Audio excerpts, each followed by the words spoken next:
გერმანიის მთავრობის ინიციატივით გერმანიაში სასწავლებლად პროფესიული განათლების სპეციალისტების ჯგუფი გაემგზავრება. მანამდე კი პროფესიული განათლების სპეციალისტთა ტრეინინგი მიმდინარეობს. ტრეინინგს ის პირები გადიან, რომლებიც გერმანიის მთავრობის დაფინანსებით სხვადასხვა ერთ-ერთ უნივერსიტეტში სასწავლებლად გაემგზავრებიან. ჯგუფის წევრებს საშუალება ექნებათ შეისწავლონ პროფესიული განათლების პოლიტიკა, პროფესიული განათლების მასწავლებლის მოსამზადებელი პროგრამების სწავლების მეთოდიკა, კერძო სექტორთან მუშაობის გზები და პრინციპები.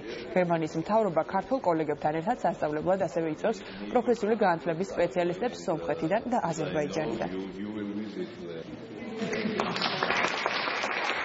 მიზანი ამ ტრეინინგისა გააცნონ მან გერმანული გამოცდილება, შემდეგ მათ ექნებათ საშუალება, რომ ვიზიტით